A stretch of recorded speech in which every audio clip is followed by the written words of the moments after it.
नमस्कार, मेरा नाम है सुहानी बहुगुना और आप देख रहे हैं पल्स 24 न्यूज। कर्नाटक में शासन की अराजकता शुरू हो गई है। लोगों के जीवन को आसान बनाने में राज्य सरकार कानून व्यवस्था पूरी तरह से ध्वस्त हो गई है। राज्य सरकार अपनी गलतियों पर पर्दा डालने के लिए भटका रही है। वहीं भाजपा के पूर्व प्रदेश सचिव पूर्व विधायक पी राजीव ने हुबली में प्रेस कॉन्फ्रेंस कर कहा कि रवि गनेगा बीजेपी के बड़े नेताओं के नाम का दुरुपयोग कर रहे हैं और रवि गनेगा के खिलाफ शिकायत दर्ज की जाएगी। गृह मंत्री ने उडुपी में हुए सामूहिक बलात्कार पर प्रतिक्रिया देते हुए कहा कि ये सामूहिक बलात्कार नहीं है। नंजनगढ़ में एक दलित लड़की का शव लटका हुआ है, फिर भी दलितों को सुरक्षा नहीं मिल रही। दलितों की सुरक्षा करने में सरकार पूरी तरह विफल हो रही है। राज्य में कानून व्यवस्था पूरी तरह ध्वस्त हो गया है। राज्य में गारंटी पर्याप्त रूप से लोगों तक नहीं पहुंच रही। पिछली बार उन्होंने 3,21,000 का बजट पेश किया था। ये पैसे कहां गए? अभी तक कोई भी विधायक अनुदान नहीं ले पाया है। राज्य सरकार पैसे लूटकर हाईकमान को भेजने में लगी है। वो सरकार का विकास ना कर इस तरह भटक रही है। रवि गनेगा को बीजेपी के ऑफर पर स्पष्टीकरण देना चाहिए, अन्यथा कांग्रेस विधायकों को अपना मुंह बंद रखना चाहिए। ಆಡಳಿತದ ಅರಾಜಕತೆ ಸೃಷ್ಟಿಯಾಗಿದೆ. ಕಾಂಗ್ರೆಸ್ ಸರ್ಕಾರ, ಸಿದ್ದರಾಮಯ್ಯನವರ ನೇತೃತ್ವದ ಸರ್ಕಾರ ರಾಜ್ಯದ ಆಡಳಿತ ನಿರ್ವಹಣೆ, ಕಾನೂನು ಸುವ್ಯವಸ್ಥೆ ಮತ್ತು ಜನಜೀವನವನ್ನು ಸುಲಲಿತ ಮಾಡುವಂಥದ್ದು ಮೂರರಲ್ಲೂ ಸಂಪೂರ್ಣವಾಗಿ ವಿಫಲವಾಗಿ ಭ್ರಷ್ಟಾಚಾರದಲ್ಲಿ ಮುಳುಗಿ ತನ್ನ ಅಸಮರ್ಥತೆಯನ್ನು ಮುಚ್ಚಿಕೊಳ್ಳೋದಕ್ಕಾಗಿ ಡೈವರ್ಷನ್ ಟ್ಯಾಕ್ಟಿಕ್ಸಿಗೆ ಮೊರೆ ಹೋಗಿದೆ. ಮಂಡ್ಯದ ಶಾಸಕರು ರವಿ ಗಣಿಗ ಬಹಳ ದೊಡ್ಡ ಆರೋಪವನ್ನು ಮಾಡಿದ್ದಾರೆ. ಇದು ಸಂಪೂರ್ಣವಾಗಿ ಸತ್ಯಕ್ಕೆ ದೂರವಾಗಿರುವಂಥದ್ದು. ಹಾಗಾಗಿ ಪ್ರಿವೆನ್ಷನ್ ಆಫ್ ಕರಪ್ಷನ್ ಆ್ಯಕ್ಟ್ ಪ್ರಕಾರ ಲಂಚವನ್ನು ಕೊಡುವಂಥದ್ದು, ಲಂಚವನ್ನು ತೆಗೆದುಕೊಳ್ಳುವಂಥದ್ದು ಅಥವಾ ಲಂಚದ ಅವ್ಯವಹಾರದ ಕುರಿತಾಗಿ ಮಾಹಿತಿಯನ್ನು ಮುಚ್ಚಿಡುವಂಥದ್ದು ಮೂರೂ ಕೂಡ ಅಪರಾಧವಾಗ್ತವೆ. ರವಿ ಗಣಿಗ ಅವರ ಮೇಲೆ ಜವಾಬ್ದಾರಿ ಇದೆ. ಯಾರು ಆಫರನ್ನು ಕೊಟ್ಟರು, ಎಲ್ಲಿ ಆಫರನ್ನು ಕೊಟ್ಟರು, ಅಡ್ವಾನ್ಸ್ ಆಗಿ ಎಷ್ಟು ಹಣವನ್ನು ಕೊಟ್ಟರು, ಇವುಗಳನ್ನು ಈ ದೇಶಕ್ಕೆ ತಿಳಿಸಬೇಕು.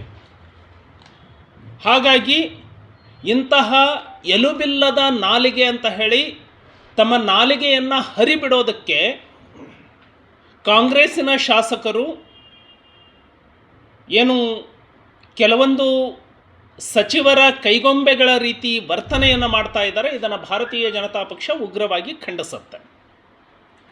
ಅಂತಹ ಯಾವುದೇ ಆಲೋಚನೆ, ಅಂತಹ ಯಾವುದೇ ಪ್ರಯತ್ನ ಅದು ಬಿ ಜೆ ಪಿಯ ಮುಂದೆ ಇಲ್ಲವೇ ಇಲ್ಲ. ಬಿ ಜೆ ಪಿ ಅದಕ್ಕೆ ಕೈ ಕೂಡ ಹಾಕೋದಿಲ್ಲ. ಹಾಗಾಗಿ ರವಿ ಗಣಿಗ ಅವರು ಪಕ್ಷದ ಬಹಳ ದೊಡ್ಡ ದೊಡ್ಡ ನಾಯಕರ ಹೆಸರನ್ನು ದುರ್ಬಳಕೆ ಮಾಡಿಕೊಂಡಿದ್ದಾರೆ. ಅದರಲ್ಲಿ ಪ್ರಹ್ಲಾದ್ ಜೋಶಿ ಅವರ ಹೆಸರನ್ನು ಕೂಡ ದುರ್ಬಳಕೆ ಮಾಡಿಕೊಂಡಿದ್ದಾರೆ. ಇವತ್ತು ಈ ಪತ್ರಿಕಾಗೋಷ್ಠಿ ಮುಗಿದ ಮೇಲೆ ಹುಬ್ಬಳ್ಳಿ ಧಾರವಾಡ ನಗರದ ಒಂದು ಪೊಲೀಸ್ ಠಾಣೆಯಲ್ಲಿ ರವಿ ಗಣಿಗ ಅವರ ಮೇಲೆ ಪ್ರಿವೆನ್ಷನ್ ಆಫ್ ಕರಪ್ಷನ್ ಆ್ಯಕ್ಟ್ ಮೇಲೆ ಭಾರತೀಯ ಜನತಾ ಪಕ್ಷ ಮೊಕದ್ದಮೆಯನ್ನು ದಾಖಲಿಸುತ್ತೆ. ಈ ಥರದ ಹೇಳಿಕೆಗಳನ್ನು ಯಾಕೆ ಹೇಳಿಸ್ತಾ ಇದ್ದಾರೆ? ರಾಜ್ಯದ ಜನರಲ್ಲಿ ಗೊಂದಲವನ್ನು ಸೃಷ್ಟಿ ಮಾಡಬೇಕು. ರಾಜ್ಯದ ಜನರಲ್ಲಿ ಗೊಂದಲವನ್ನು ಸೃಷ್ಟಿ ಮಾಡೋದ್ರ ಮೂಲಕ ತಮ್ಮ ಫೇಲ್ಯೂರನ್ನು ಮುಚ್ಕೊಳ್ಬೇಕು ಅಂತ. ಉಡುಪಿಯಲ್ಲಿ ದಲಿತ ಮಹಿಳೆಯ ಮೇಲೆ ಸಾಮೂಹಿಕವಾದಂತಹ ಅತ್ಯಾಚಾರ ನಡೀತು ಅನ್ನುವಂತಹ ಆರೋಪ ಕೇಳಿ ಬಂದಾಗ head of the department, home ಮಿನಿಸ್ಟ್ರು, ಬಿಲಾಂಗ್ಸ್ ಟು ದಲಿತ ಕಮ್ಯುನಿಟಿ, ನೇರವಾಗಿ ಹೇಳಿಬಿಟ್ರು ಇದು ಸಾಮೂಹಿಕ ಅತ್ಯಾಚಾರ ಅಲ್ಲ ಅಂತ. ಯಾರು ಈ ಹೋಮ್ ಮಿನಿಸ್ಟ್ರಿಗೆ ಅಧಿಕಾರ ಕೊಟ್ಟವರು? ತನಿಖಾಧಿಕಾರಿ ಮಾಡುವಂತಹ ಕೆಲಸವನ್ನು ಹೋಮ್ ಮಿನಿಸ್ಟ್ರು ಹೇಗೆ ಮಾಡ್ತಾರೆ? ಎರಡನೇದು, ನಂಜನಗೂಡಿನಲ್ಲಿ ಬಾಳೆಯ ತೋಟಕ್ಕೆ ದಲಿತ ಹೆಣ್ಣುಮಗಳ ಶವ ನೇತಾಡುವ ಸ್ಥಿತಿಯಲ್ಲಿ ಪತ್ತೆಯಾಗತ್ತೆ.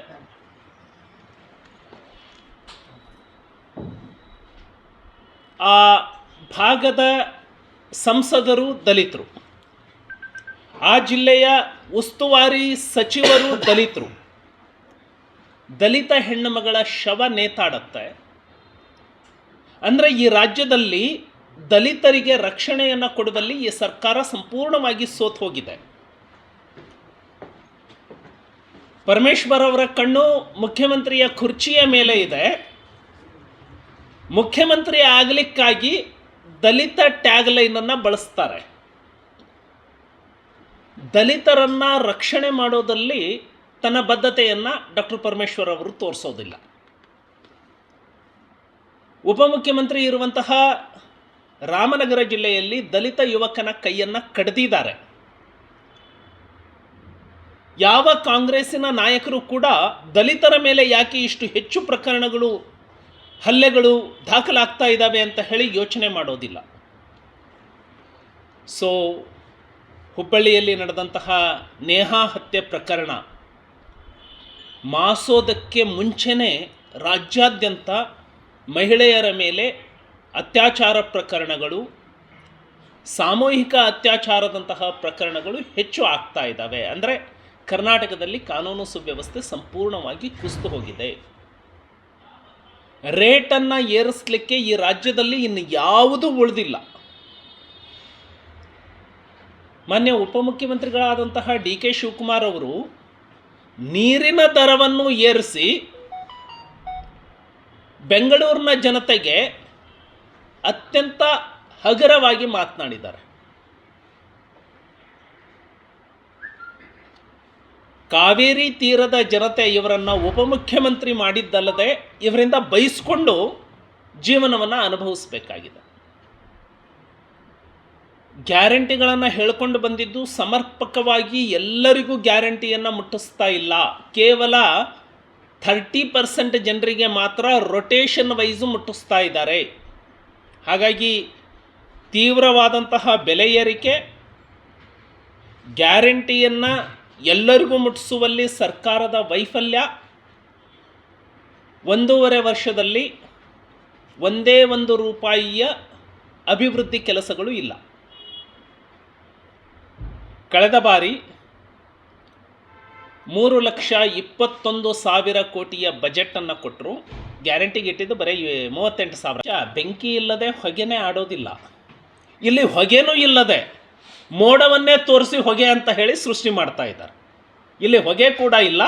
ಅದಕ್ಕೆ ಆ ಒಂದು ನೈತಿಕ ಧೈರ್ಯದ ಮೇಲೇ ಭಾರತೀಯ ಜನತಾ ಪಕ್ಷ ಅಧಿಕೃತವಾಗಿ ಕಾಂಗ್ರೆಸ್ ಶಾಸಕನ ವಿರುದ್ಧ FIR ಅನ್ನು ರಿಜಿಸ್ಟರ್ ಮಾಡಲಿಕ್ಕೆ ಹೋಗ್ತಾ ಇದೆ. ಸತ್ಯವನ್ನು ಈಗಾದರೂ ಹೊರಗೆ ಹೇಳಿ. ರವಿ ಗಾಣಿಗ ಅವರು ಯಾರು ಹೇಳಿದರು, ಎಲ್ಲಿ ಆಫರ್ ಕೊಟ್ಟರು, ಇವರು ಎಷ್ಟು ಅಡ್ವಾನ್ಸ್ ತೊಗೊಂಡ್ರು ಅನ್ನೋದನ್ನು ಹೇಳಿ.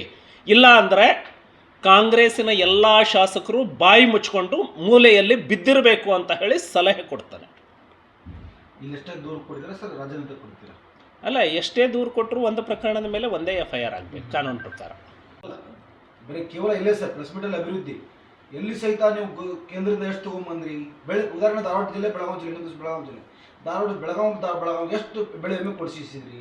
ಬೆಳೆ ವಿಮೆ ಕಂಪನಿಗಳು ಕಳೆದ ವರ್ಷ ಅನಾವೃಷ್ಟಿ, ಯಾವ ರೈತರಿಗೆ ಮಧ್ಯಂತರ ಪರಿಹಾರ ಬಿಟ್ಟು ನೆಕ್ಸ್ಟ್ ಯಾವುದು ಬಂತು ಪರಿಹಾರ? ಬೆಳೆ ವಿಮೆ ಯಾರೊಬ್ಬರು ಮಾತಾಡೋದಿಲ್ಲ ಸರ್. ಬಂದು ತಾವು ಬಜೆಟನ್ನು ಅಧ್ಯಯನ ಮಾಡಿರ್ತೀರಿ ಅಂತ ಹೇಳಿ ನಾನು ಭಾವಿಸ್ತೇನೆ. ಬಜೆಟ್ನಲ್ಲಿ ಕ್ಲಿಯರ್ ಆಗಿ ಮೆನ್ಷನ್ ಮಾಡಿದ್ದಾರೆ ರಾಜ್ಯದ ಸ್ವಂತ ತೆರಿಗೆ ಎಷ್ಟು, ತೆರಿಗೆಯೇತರ ರಾಜಸ್ವ ಎಷ್ಟು, ಕೇಂದ್ರದ ಅನುದಾನ ಎಷ್ಟು ಅಂತ. ಸ್ವತಃ ಸಿದ್ದರಾಮಯ್ಯನವರು ಎಲ್ಲ ಬಜೆಟ್ನಲ್ಲೂ ಅದನ್ನು ಮೆನ್ಷನ್ ಮಾಡಲೇಬೇಕು, ಮಾಡಿದ್ದಾರೆ. ಕೇಂದ್ರದಿಂದ ಬರಬೇಕಾದಂತಹ ಅನುದಾನದ ಪಾಲು ಅವರು ಏನು ಬಜೆಟ್ನಲ್ಲಿ ಘೋಷಣೆ ಮಾಡಿಕೊಂಡಿದ್ದಾರೆ, ₹1 ಕೂಡ ನಿಂತಿಲ್ಲ. ಇನ್ನು agriculture comes under state list. ಸಂವಿಧಾನದ ಪ್ರಕಾರ ಕೃಷಿ ರಾಜ್ಯ ಪಟ್ಟಿಯಲ್ಲಿ ಬರುತ್ತೆ. ಸೊ ಫಸಲ್ ಬಿಮಾ ಯೋಜನೆ ಕೇಂದ್ರ ಸರ್ಕಾರದ ಮಾನ್ಯ ಪ್ರಧಾನಮಂತ್ರಿಗಳಾದ ನೆಚ್ಚಿನ ನರೇಂದ್ರ ಮೋದಿಯವರ ರೈತಪರ ಕಾಳಜಿಯ ಯೋಜನೆ. ಅನುಷ್ಠಾನದ ಜವಾಬ್ದಾರಿ ರಾಜ್ಯ ಸರ್ಕಾರ. ಅನುಷ್ಠಾನವನ್ನು ಎಫೆಕ್ಟಿವ್ ಆಗಿ ಯಾವೆಲ್ಲ ರಾಜ್ಯದಲ್ಲಿ ಮಾಡಿದ್ದಾರೆ ಅಲ್ಲೆಲ್ಲದೂ ಬರ್ತಾ ಇದೆ. ಇವರು ವರದಿಯನ್ನು ಕೊಡಲಿ. ರಾಜ್ಯ ಸರ್ಕಾರ ತಾನು ಮಾಡುವಂತಹ ಜವಾಬ್ದಾರಿಯನ್ನು ಮಾಡಲಾರದೆ, ಈಗ ಟ್ರೈನ್ ಬರುತ್ತೆ ಅಂದರೆ ರೈಲ್ವೆ ಸ್ಟೇಷನಿಗೆ ಹೋಗಬೇಕಾಗಿರೋದು ಪ್ರಯಾಣಿಕನ ಜವಾಬ್ದಾರಿ, ಮನೆ ಮುಂದೆ ಬಂದು ಟ್ರೈನ್ ಹತ್ಕೊಳ್ಳಲ್ಲ. ಹಾಗೇ ಟ್ರೈನ್ ಅನ್ನುವಂಥದ್ದು ಫಸಲ್ ಬಿಮಾ ಯೋಜನೆ ಕೇಂದ್ರ ಸರ್ಕಾರದ ಯೋಜನೆ. ಆ ಯೋಜನೆಯನ್ನು ಉಪಯೋಗ ತಗೊಳ್ಳುವಂಥದ್ದು ರಾಜ್ಯ ಸರ್ಕಾರದ ಜವಾಬ್ದಾರಿ. ಅದನ್ನು ಎಫೆಕ್ಟಿವ್ ಆಗಿ ಇಂಪ್ಲಿಮೆಂಟ್ ಮಾಡುವಲ್ಲಿ ರಾಜ್ಯ ಸರ್ಕಾರ ಸಂಪೂರ್ಣವಾಗಿ ಸೋತಿದೆ. 1200 ರೈತರು ಆತ್ಮಹತ್ಯೆ ಮಾಡಿಕೊಂಡಿದ್ದಾರೆ ಕರ್ನಾಟಕದಲ್ಲಿ. ರಾಜ್ಯ ಸರ್ಕಾರ ಇಲ್ಲಿಯವರೆಗೆ ಎಲ್ಲ ರೈತರಿಗೂ ಕೂಡ ಪರಿಹಾರವನ್ನು ಕೂಡ ಮುಟ್ಟಿಸಿಲ್ಲ. ಹಾಗಾಗಿ ರಾಜ್ಯ ಸರ್ಕಾರ ಇಂತಹ ಡೈವರ್ಷನ್ ಟ್ಯಾಕ್ಟಿಕ್ಸ್ಗಳನ್ನು ಮಾಡೋದು ಬಿಡಬೇಕು, ಅಭಿವೃದ್ಧಿಗೆ ಬರಬೇಕು. ಬೆಂಗಳೂರಿನಲ್ಲಿ ರಸ್ತೆಗಳು ಇಲ್ಲ, ಗುಂಡಿಗಳ ಮಧ್ಯೆ ರಸ್ತೆಗಳನ್ನು ಹುಡುಕಬೇಕಾಗಿದೆ.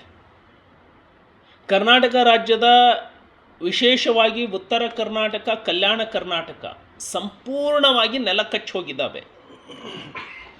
ಸಾರಿಗೆ ಇಲಾಖೆಗೆ ಶಕ್ತಿ ಯೋಜನೆಯನ್ನು ಘೋಷಣೆ ಮಾಡಿದರೂ ಸಂತೋಷ. ಸಾರಿಗೆ ಇಲಾಖೆಗೆ ಹಣವನ್ನು ಕೊಡಬೇಕಲ್ಲ ಇವರು. ಆ್ಯಸ್ ಆನ್ ಟುಡೇ 5,000 ಕೋಟಿ ಬಾಕಿ ಇದೆ. EPF, ಗ್ರ್ಯಾಚ್ಯುಟಿ, ಮೇಂಟೆನೆನ್ಸ್ ಸರ್ಕಾರನೇ ಬಾಕಿ ಉಳಿಸ್ಕೊಂಡಿದೆ. 5,000 ಕೋಟಿಯನ್ನು ಯಾರು ತೀರಿಸೋರು? ಇವತ್ತು ಸರ್ಕಾರ ಬರೀ ಎಷ್ಟು ಬರುತ್ತೆ ಅಷ್ಟರಲ್ಲಿ ಮ್ಯಾನೇಜ್ ಮಾಡ್ಕೊಂಡು ಹೋಗಿ ಅದನ್ನು ಬರೆದಿಟ್ಕೊಳ್ಳಿ, ಸಾಲವನ್ನು ಬರೆದಿಟ್ಕೊಳ್ಳಿ ಅಂತ ಹೇಳ್ಕೊಂಡು ಹೋದರೆ ಅದನ್ನು ತೀರಿಸೋರು ಯಾರಾದರೂ ಒಬ್ಬರು ಬರಲೇಬೇಕಲ್ಲ. ಇತಿಹಾಸದಲ್ಲಿನೇ ಕರ್ನಾಟಕಕ್ಕೆ ಸ್ವಾತಂತ್ರ್ಯ ಬಂದ 75 ವರ್ಷದ ಇತಿಹಾಸದಲ್ಲಿ ಸಾರಿಗೆ ಇಲಾಖೆಗೆ ಇಷ್ಟು ದೊಡ್ಡ ಬ್ಯಾಲೆನ್ಸನ್ನು, ಅರಿಯರ್ಸನ್ನು ಪೆಂಡಿಂಗ್ ಯಾವ ಸರ್ಕಾರವೂ ಇಟ್ಟಿರಲಿಲ್ಲ. ಈ ಸರ್ಕಾರ ಇಟ್ಟಿದೆ. ಸಚಿವರು ರಾಮಲಿಂಗಾರೆಡ್ಡಿ ಅವರು ಅಧ್ಯಯನ ಮಾಡಬೇಕು, ಒಳಗೆ ಹೋಗಿ. ಸಾರಿಗೆ ಇಲಾಖೆ ಲಾಭದಲ್ಲಿದೆ. ಹೆಂಗೆ ಲಾಭದಲ್ಲಿದೆ? ಗೌರ್ಮೆಂಟ್ ಕೊಡಬೇಕು ಅಂತ ಹೇಳಿ ಬ್ಯಾಲೆನ್ಸ್ ಬರ್ಕೊಂಡಿದ್ದೀರಾ ಅಷ್ಟೇ. ನೀವು ಇಷ್ಟು ಸಾಲ ನನಗೆ ಸರ್ಕಾರದಿಂದ ಬರಬೇಕಾಗಿದೆ, ಅದು ಬಂದರೆ ಲಾಭದಲ್ಲಿದ್ದೀನಿ ಅಂತ ಕೊಡಬೇಕಲ್ಲ ಸರ್ಕಾರ. ಅದು ಕೊಡಲಾರದೆ ಲಾಸಲ್ಲಿ ನಡೆಸಿದರೆ. ಹಾಗಾಗಿ ಅಭಿವೃದ್ಧಿಯನ್ನು ನಿರ್ಲಕ್ಷ್ಯ ಮಾಡಿದೆ, ರೈತರನ್ನು ನಿರ್ಲಕ್ಷ್ಯ ಮಾಡಿದೆ, ಉತ್ತರ ಕರ್ನಾಟಕದ ನೀರಾವರಿ ಯೋಜನೆಗಳನ್ನು ಸಂಪೂರ್ಣವಾಗಿ ನಿರ್ಲಕ್ಷ್ಯ ಮಾಡಿದೆ, ಮೂಲಭೂತ ಸೌಲಭ್ಯಗಳನ್ನು ಕೊಡ್ತಾ ಇಲ್ಲ, ಹೊಸ ಶಾಲೆಗಳ ಮಂಜೂರಾತಿ ಇಲ್ಲ, ಕೊಠಡಿಗಳ ಮಂಜೂರಾತಿ ಇಲ್ಲ, ಅಂಗನವಾಡಿ ಕಟ್ಟಡಗಳ ಮಂಜೂರಾತಿ ಇಲ್ಲ, ಹೊಸ ಕಾಲೇಜುಗಳು, ಪದವಿ ಪೂರ್ವ ಕಾಲೇಜುಗಳು ನೇಮಕಾತಿ ಆಗ್ತಾ ಇಲ್ಲ, ವಿದ್ಯಾರ್ಥಿ ವೇತನ ಸಿಗ್ತಾ ಇಲ್ಲ, ವಿದ್ಯಾರ್ಥಿಗಳಿಗೆ ಹಾಸ್ಟೆಲ್ ಸೌಲಭ್ಯ ಸಿಗ್ತಾ ಇಲ್ಲ, ಹೊಸ ಹಾಸ್ಟೆಲ್ಗಳ ನಿರ್ಮಾಣ ಈ ಸರ್ಕಾರ ಮಾಡಿಲ್ಲ. ಇನ್ನೇನು ಈ ಸರ್ಕಾರವನ್ನು ಯಾವುದರಿಂದ ನಿಮ್ಮ ಕ್ವಶನ್ NWCAT ಉದಾಹರಣೆಗೆ NWCAT ಮಾತಾಡೋಣ ಸರ್. 4 ಸಂಸ್ಥೆಗಳು NWCAT ಎಷ್ಟು ವರ್ಷದಿಂದ ಬಾಕಿ ಇದೆ ಸರ್? ಇದು 1 ವರ್ಷ, 2 ವರ್ಷ, 3 ವರ್ಷ, 4 ವರ್ಷ, ಎಷ್ಟು ವರ್ಷದಿಂದ ಬಾಕಿ ಇದೆ ಸರ್? ನಿಮಗೆ ಬಹಳ ಕ್ಲಿಯರ್ ಆಗಿ ಹೇಳ್ತೀನಿ. 2018-19 ಮತ್ತು 17-18ಕ್ಕೆ ಬೊಮ್ಮಾಯಿಯವರ ಸರ್ಕಾರದಲ್ಲಿ 3,600 ಕೋಟಿಯನ್ನು ಇಟ್ಟರು ಸಾರಿಗೆ ಇಲಾಖೆಗಳಿಗೆ, ನಿಗಮಗಳಿಗೆ ಅಭಿವೃದ್ಧಿಗಾಗಿ. ಅದರಲ್ಲಿ ನಿಗಮಗಳ ಸ್ಟ್ರೆಂಥನಿಂಗಿಗೆ ಅಂತ ಹೇಳಿ 1,000 ಕೋಟಿಯನ್ನು ಕೊಟ್ಟರು ಬೊಮ್ಮಾಯಿಯವರು. ಅದೇ ವರ್ಷನೇ ಕೊಟ್ಟಿದ್ದಾರೆ. ನೀವು ಸ್ಟ್ಯಾಟಿಸ್ಟಿಕ್ಸನ್ನು ನನ್ನ ಹತ್ರ ಮೊಬೈಲಲ್ಲೇ ಇದೆ. ಸೊ ಕಾರ್ಪೊರೇಷನ್ಸ್ ಡೆವಲಪ್ಮೆಂಟಿಗಾಗಿ 1,000 ಕೋಟಿ ಇಟ್ಟರು. ಹಾಗಾಗಿ EPF, ಗ್ರ್ಯಾಚ್ಯುಟಿ ಎಲ್ಲವನ್ನ ಕ್ಲಿಯರ್ ಮಾಡಿದರು. ಇಲ್ಲ, ಈ ಬಗ್ಗೆ ಕರೆಕ್ಟ್ ತಿಳ್ಕೊಳ್ಳಿ ಸರ್. ಹಂಗೆ ಬಾಕಿ ನಾನು ಒಂದಲ್ಲ ಎರಡಲ್ಲ ಸಾವಿರಾರು ಕೋಟಿ ರೂಪಾಯಿ ಆಸ್ತಿಯನ್ನ ಬೇರೆ ಬ್ಯಾಂಕ್ ಲಡ ಇಟ್ಟು ಇವತ್ತು ಅವ್ರು ವೇತನ ಕೊಡುವಂತ ಸ್ಥಿತಿ ನಿಮ್ಮ ಸರ್ಕಾರನೇ ಮಾಡಿದ್ದು. ಅದು ಲಾಕ್ಡೌನ್ ಅಂತ ಸಮಯದಲ್ಲಿ, ಈಗಿನಲ್ಲ, ಲಾಕ್ಡೌನ್ ಸಮಯದಲ್ಲಿ ನಿಮ್ಮ ಸರ್ಕಾರನೇ ಇತ್ತು ಸರ್. ನಾನು ಯಾವುದೇ ಮಾತನಾಡಬೇಕು ಅಂದರೂ ದಾಖಲೆ ಇಲ್ಲದೆ ಮಾತಾಡಲ್ಲ. ಈಗಲೇ ವಾಟ್ಸಪ್ಪಲ್ಲಿ ಓಪನ್ ಮಾಡಿ ನಿಮಗೆ ದಾಖಲೆನೇ ಕೊಡ್ತೀನಿ. ಮುಖ್ಯಮಂತ್ರಿಗಳ ರಿವ್ಯೂ ಮೀಟಿಂಗಲ್ಲಿ ಇರೋ ರೆಕಾರ್ಡ್ ನನ್ನ ಹತ್ರ ಇದೆ. ದಾಖಲೆ ಇಲ್ಲದೆ, ಅಂಕಿ ಅಂಶ ಇಲ್ಲದೆ ನಾನು ಯಾವುದೇ ಪ್ರೆಸ್ ಮೀಟು ಮಾಡಲ್ಲ, ಸದನದಲ್ಲಿ ಮಾತಾಡಲ್ಲ. 3600 ಕೋಟಿ ಇಟ್ಟರು ಬೊಮ್ಮಾಯಿಯವರು. ನೆಕ್ಸ್ಟು ಅವಾಗ ನಾವು ಫ್ರೀ ಕೊಟ್ಟಿರಲಿಲ್ಲ. ಸಿದ್ದರಾಮಯ್ಯನವರು ಬಂದ ತಕ್ಷಣ ಶಕ್ತಿ ಯೋಜನೆ ಫ್ರೀ ಕೊಟ್ಟರು. ಎಷ್ಟು ಇಟ್ಟಿರ್ಬೋದು ಬಜೆಟ್ಟು? 3700 ಕೋಟಿ, ಒಂದೇ 100 ಕೋಟಿ ಹೆಚ್ಚು.